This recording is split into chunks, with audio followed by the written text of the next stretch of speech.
Wonderful ones. Week 2, day 8, starting with the middah of Anava. And the truth is, Chevra, as we said, each and every middah can be an hour, 2 hour, 5 hour shir to understand the quality of each middah and how it manifests in our life. Let's start off how we've been starting off, though, with the understanding of the middah in regards to Kinyanei HaTorah. So Chazal tell us, the Gemara tells us in several places, that Torah cannot be found amongst the haughty, Bale Gaiva. We know, for example, that the Inyan of Gaiva is really a poison that pushes away Torah. And furthermore, we know how important Anava is because the Torah was given on the lowest mountain. And it's very fascinating to note that the Chida brings beautifully that it was deemed in Shamayim that the Shulchan Aruch was to be written. The question is, who was going to write it? And the Chida writes that he heard from somebody who heard from somebody who heard from the Chabura of the Arizal that it was Rabbi Yosef Cairo, because Yosef Cairo had Anava. And there were actually 2 other people who were eligible to write the Shulchan Aruch. So we see that Anava is incredibly important. Let's try and give a little bit of definition to what this middah is. We can say that Anava is knowing who you are. It's knowing who you are. It's understanding your limitations and it's understanding your strengths. We can ask a question, why wasn't, if Anava is so important, the Torah given in a valley? Because we're not speaking about insecurity. You have to have a healthy sense of self. You have to have a healthy dignity. You have to know who you are, a good self-esteem. If Torah was given in a valley, we can come to think that it's talking about a lower self-esteem. You let people walk all over you. No. Anava is a good self-esteem, and having the ability to be what we label a balas das, knowing when to give and take, and knowing when to draw boundaries.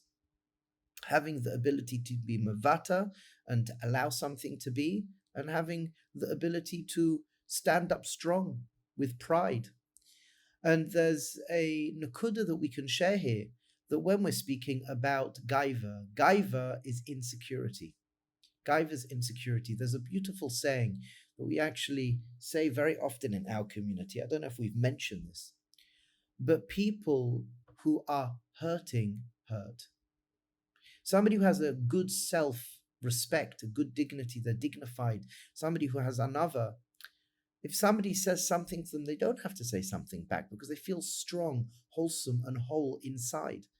But when somebody lacks self-esteem, when somebody is a bal gaiva, they are insecure, they have to attack back. They can't let it go. With the middah of Anava, you can have the ability to know, should I keep my mouth shtum? Should I say something? Should I draw a boundary? This nakuda of the deeper expression of self, knowing yourself, is mamash a yesod. I'll just end with a story of the Baal Shem Tov. That when the Baal Shem Tov was on his deathbed, the Talmidei HaBaal Shem Tov came and said, Rebbe, who are we going to go to? What are we going to do? Baal Shem Tov said, look for somebody who could teach you the experiential difference between Anava and Gaiva, which is really saying, teach somebody find somebody who can teach you and carry on your teachings and understanding how it is to live consciously as a baldas, a balas das. And what I would say is, just for today, come to realize that you are soul, you have a neshama. Come to realize that you're whole within yourself. You never were broken, you never will be broken. You are not broken now. You were always complete, you always will be complete, and you are complete now because you are neshama. There's a tachlis, which is to do with the lower self, the nefesh, that you have to bring into the world. And that's to do with the confidence. It's not to mistake self-worth with our role. Don't mistake self-worth with our role. recognize that Anava is I am perfect as I am because I'm a soul, I'm a creation of Hashem, and I'm here to bring something beautiful into this world.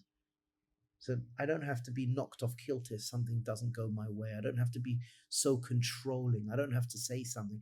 I'm okay if I don't say something. I'm okay if I hold back.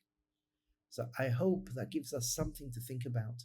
And Be'ezras Hashem Yisbarach, Mamash La'ilam Va'ed, may we be successful always in our endeavors.